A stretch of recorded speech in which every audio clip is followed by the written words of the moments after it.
कि निम्न में से कौन सा राज्य सर्वाधिक पूर्वोत्तर में है?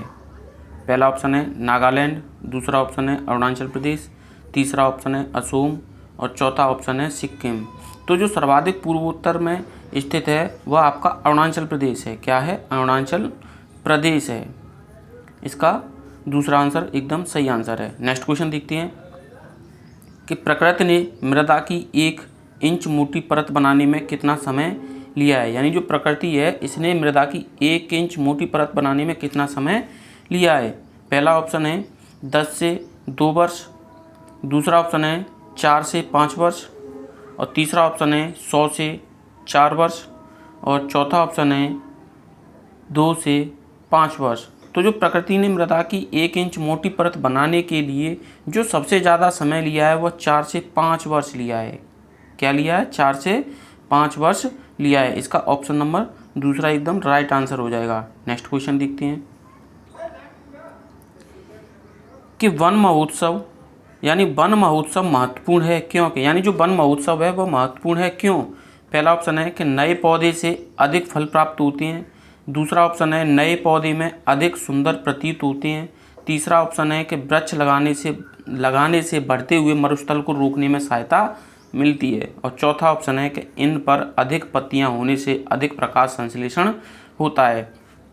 तो जो वन महोत्सव महत्वपूर्ण है क्योंकि वृक्ष लगाने से बढ़ते हुए मरुस्थल को रोकने में सहायता मिलती है। इसीलिए हमें वन महोत्सव मनाना चाहिए, इसीलिए वन महोत्सव महत्वपूर्ण है। नेक्स्ट क्वेश्चन है कि पर्यावरण अध्ययन के लिए आप छात्रों को कौन से चैनल देखने का सुझाव देंगे?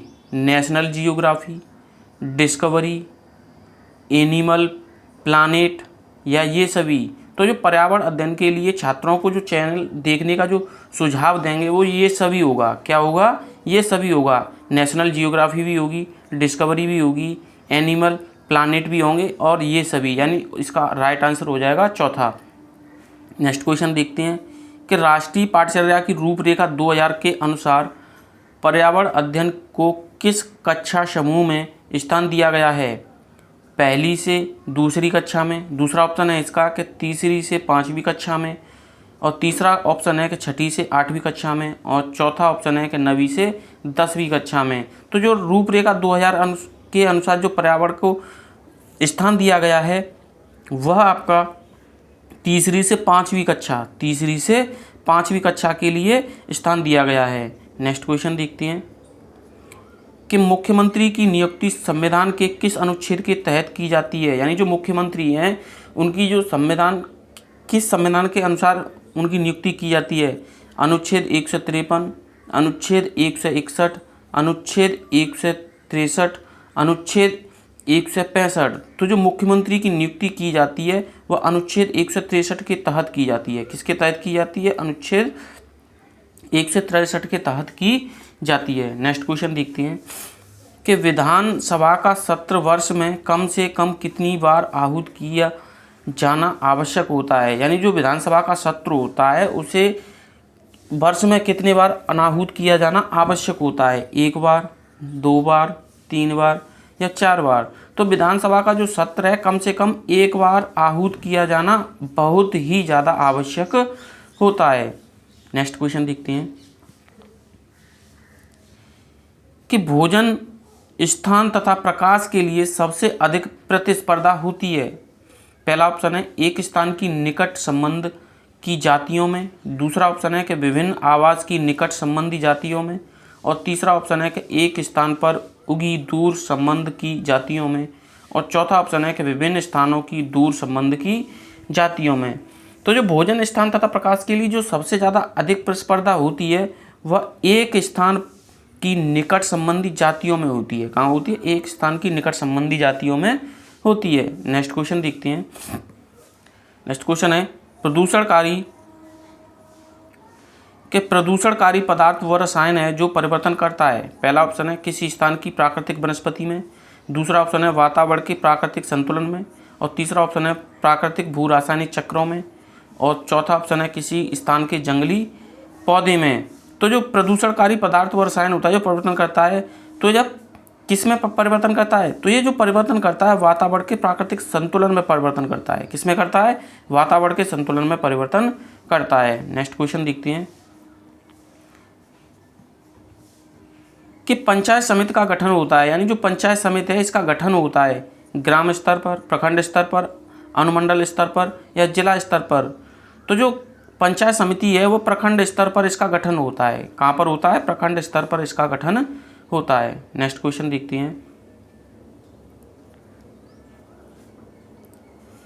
कि निम्नलिखित में कौन सा कथन सत्य है, यानी इसमें से जो कथन दिए गए इनमें से कौन सा सत्य है? पहला ऑप्शन है कि पौधे केवल पौधे से ही पारस्परिक प्रस्तुत करते हैं, यानी पारस्परिकता प्रस्तुत करते हैं। दूसरा ऑप्शन है जंतु केवल जंतु से ही पारस्परिकता प्रस्तुत करते हैं। तीसरा ऑप्शन है सूक्ष्मजीवी केवल सूक्ष्मजीव में आपस में पारस्परिकता प्रस्तुत करते हैं।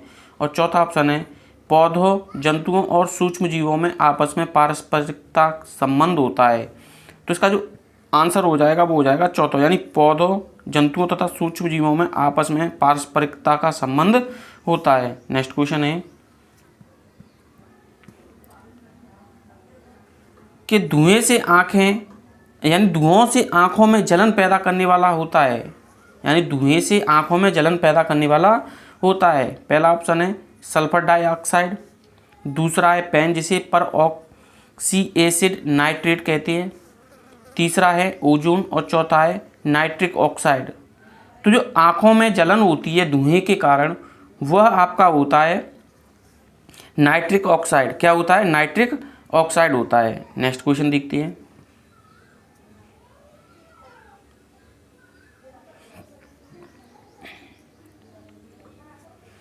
कि धूल के प्रभाव से, नेक्स्ट क्वेश्चन है कि धूल के प्रभाव से, पहला ऑप्शन है रंध्र खुल जाते हैं, दूसरा ऑप्शन है कि रंध्र बंद हो जाते हैं, तीसरा ऑप्शन है कि पत्तियां पीली हो जाती हैं और चौथा ऑप्शन है पत्तियां गिर जाती हैं। तो धूल के प्रभाव से हमेशा याद रखना कि रंध्र बंद हो जाती हैं। क्या होती है? रंध्र में जो सुराख होते हैं, छिद्र होते हैं, वो बंद हो जाते हैं। नेक्स्ट क्वेश्चन है कि निम्नलिखित में से कौन सी गैस वायु प्रदूषण का कारण नहीं है? पहला ऑप्शन है कार्बन डाइऑक्साइड जिसे हम CO2 कहते हैं, कार्बन मोनोऑक्साइड जिसे हम CO कहते हैं, हाइड्रोजन जिसे H2 कहते हैं, सल्फर डाइऑक्साइड जिसे SO2 कहते हैं। तो जो वायु प्रदूषण का कारण नहीं है आपका, वो आपका आंसर हो जाएगा तीसरा, हाइड्रोजन। हाइड्रोजन के कारण वायु प्रदूषण नहीं फैलता है। नेक्स्ट क्वेश्चन देखते हैं कि घास स्थलीय पारिस्थितिकी तंत्र में खाद्य श्रृंखला का सही क्रम है।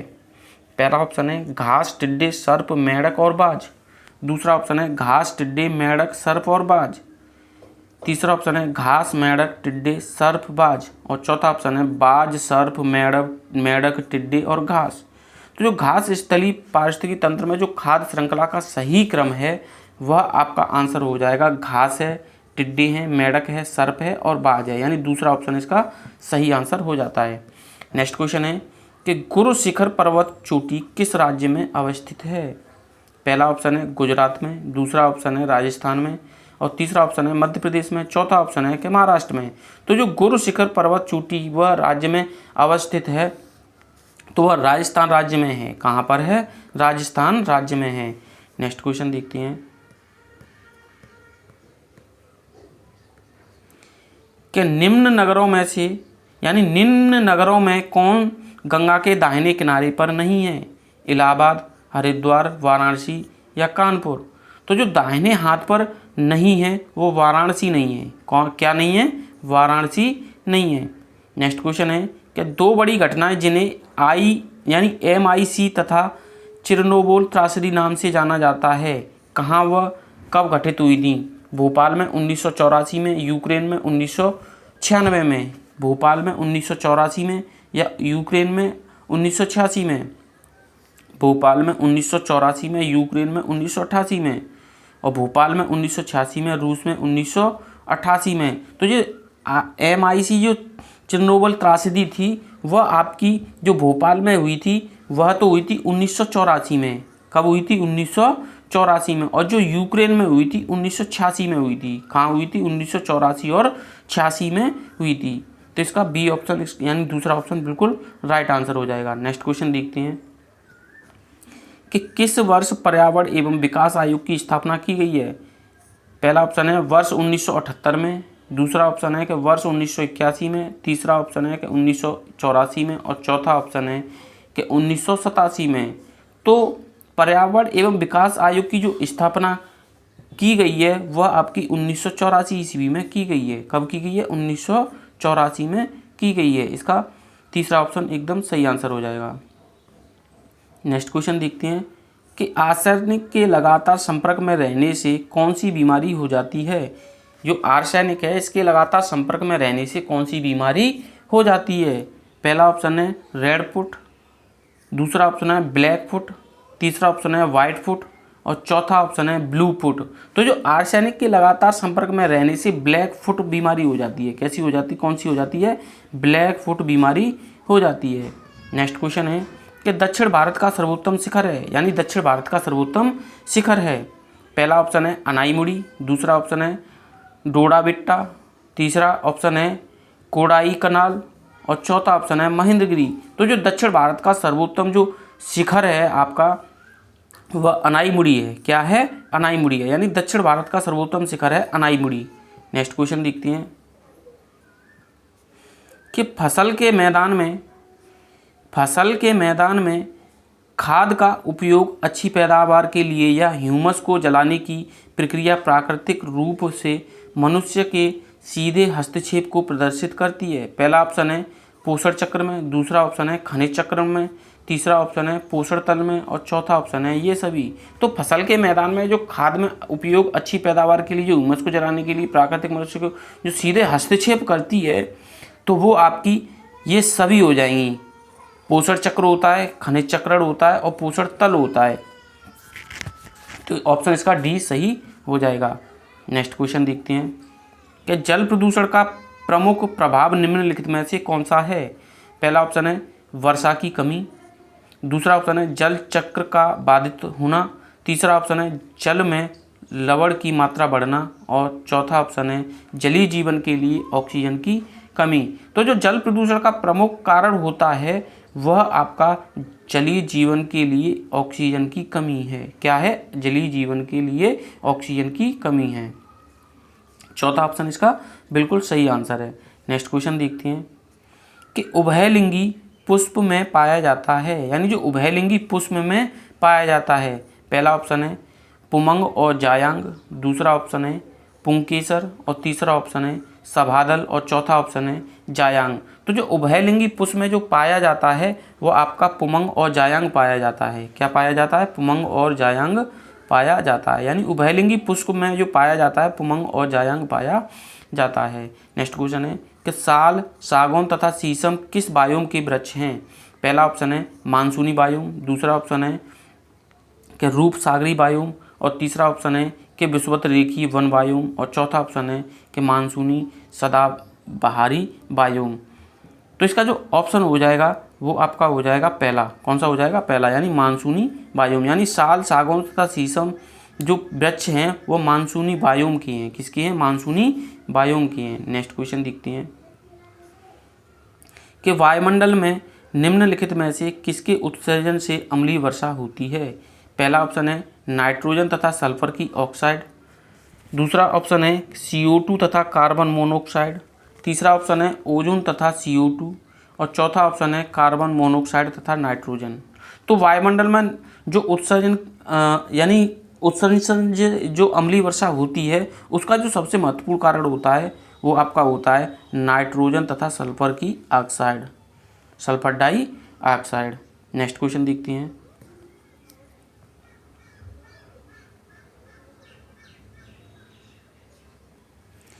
कि प्रकाश रासायनिक धूप कोहरे की रचना के लिए निम्नलिखित में से कौन सा एक आवश्यक नहीं है।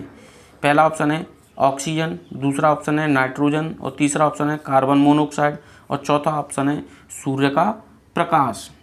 तो जो प्रकाश रासायनिक धूप कोहरे की जो संरचना के लिए जो आवश्यक नहीं होता है वो आपका ऑक्सीजन नहीं होता है। क्या नहीं होता है? ऑक्सीजन नहीं होता है।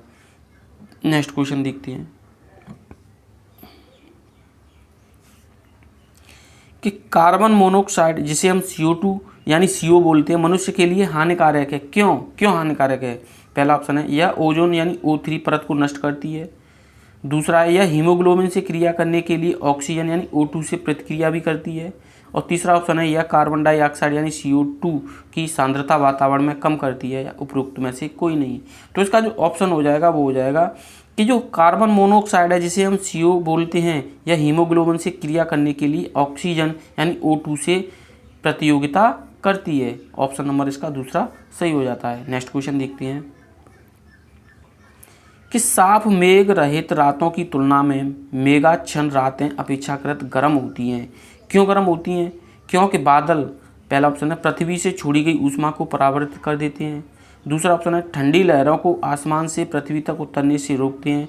और तीसरा ऑप्शन है ऊष्मा बनाते हैं तथा इसे पृथ्वी की ओर विकसित करते हैं। चौथा ऑप्शन है वायुमंडल से ऊष्मा का अवशोषण करते हैं एवं इसे पृथ्वी की ओर भेजते हैं। तो इसका जो आंसर हो जाएगा वो पहला ऑप्शन हो जाएगा कि पृथ्वी से छोड़ी गई ऊष्मा को परिवर्तित करते हैं। नेक्स्ट ऑप्शन है, नेक्स्ट क्वेश्चन है और यह लास्ट क्वेश्चन है कि पर्यावरण एक अविभाज्य समष्टि है जिसकी रचना होती है। पहला ऑप्शन है भौतिक तंत्र से, दूसरा ऑप्शन है जैविक तंत्र से, और तीसरा ऑप्शन है भौतिक एवं जैविक तंत्र से, और चौथा ऑप्शन है भौतिक, जैविक एवं सांस्कृतिक तत्वों वाले पारस्परिक क्रियाशीलता तंत्र से। तो इसका जो आंसर हो जाएगा वो चौथा हो जाएगा कि पर्यावरण एक अविभाज्य समष्टि है जिसकी रचना होती है जैविक यानी भौतिक, जैविक, सांस्कृतिक तत्वों वाले पारस्परिक क्रिया तंत्रों से इसकी रचना होती है। इसका आंसर चौथा एकदम सही है। मिलते हैं दोस्तों नेक्स्ट वीडियो में, तब तक के लिए नमस्कार।